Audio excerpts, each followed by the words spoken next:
Si Mr. Rod Cornejo will share a point. Wala po sa second book ko naman. Ito, more focused on healing and attaining your inner peace. Ang pamagat po ng poem na ito ay emotional scars. Let me ask you about your emotional scars. Maybe not so many people have asked about them. They are hardly seen. And many of us just look at the surface. So let me ask you, where did you get them? Do you still deal with them every day? How did they heal?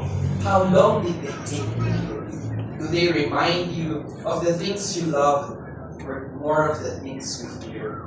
I'm sorry if these are hard to answer, but I want you to know that I have them too. I deal with them too. Some even make me cry again whenever I remember about them. And I guess some of them will never get rid of. They are healed, but they stay. But you know, I realized the opposite is also true. We are more beautiful now. These scars are proof that we heal, have learned, have grown, have lived. So, whenever you feel ashamed of them, I want you to remember, I have them too. And I want the both of us to be proud. Wow. Thank you very much, Mr. Jericho Silvers. Magbebenta na kami ng ng libro mo, And si Dr. Vidanela. Lumaki siya tula. Oo nga, lumaki siya dahil sa tula. Thank you for sharing. We have Mr. Rod Cornejo, promised to share a point also. Makinig kayo mabuti ha. Sino sumulat sa kanang title ng point? Dalawang point na to. Maikli. Yes. Yung isa, dedicated to my wife. Wow! Yung isa, dedicated to the Pakistan Forum. Ay, thank you. So yung una, sa wife ko. Yes, ano title? Naguto ko eh. Brother. It goes like this. How much do I love you? Let me count the ways. Wow.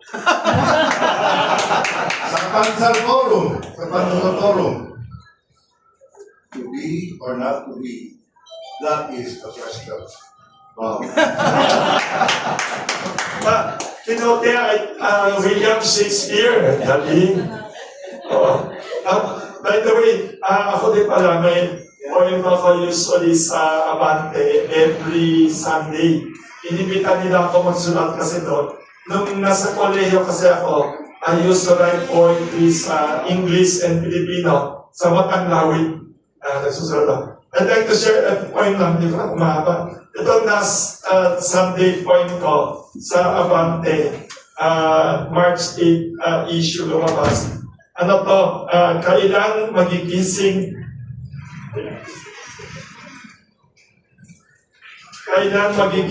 ang sangkatauhan sa pamungot ng digmaan?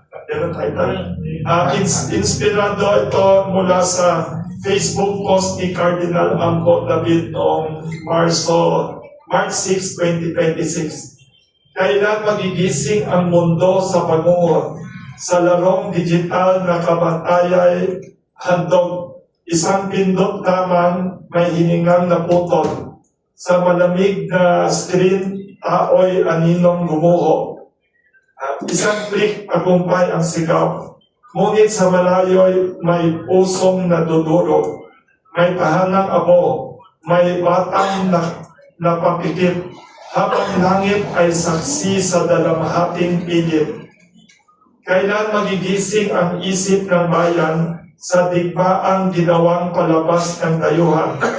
Parang dula na may simulat hangganan, ngunit sa lupa ay dugo ang tunay na kahampungan.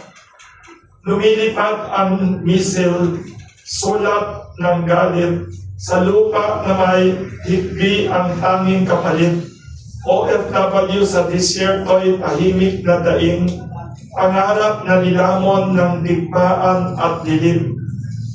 Ngunit may bulong ang hangin sa gabi, may batang na naginip sa piling ng bighati, sundalong may pakpak ng puting kalapati, binhi ng palay ang inihasik sa lupang sawi.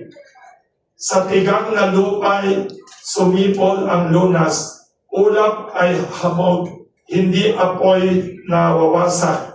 Sa dibdib ng lupa'y may bulong ang bukas, binhi ang pag-ibig, ang siyang magliligtas.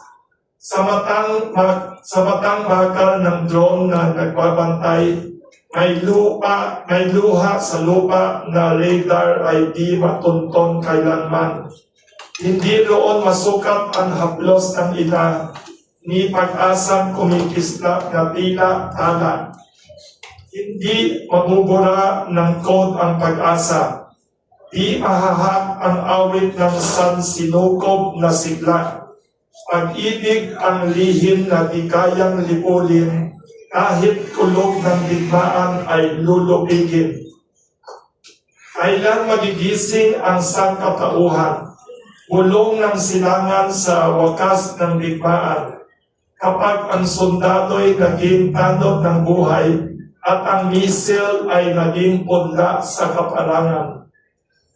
Kapag ang tangke ay nilamon ng tamo sa parang at ang bala ay nilusap ng ulan ng dalangin, kapag kampana ay hindi na babala ng panganib, kundi awit ng kapayapaan taglay ng hangin. Hindi sa utos ng makina o artificial na talino, kundi sa pusong marunong magmahal sa kapwa-tao. Kapag pag-ibig ang balitang sa mundo'y umalingaw-ngaw, magigising ang sangkatauhan at babangon ang araw. Sa unang liwanag, matapos ang gabing mahaba, matututo ang daigdig ng bagong awit ng pag-asa, hanggang ang huling anino ng digmaan ay maglaho at ang sangkatauhan ay magbuglot, kapayapaan ang panalo.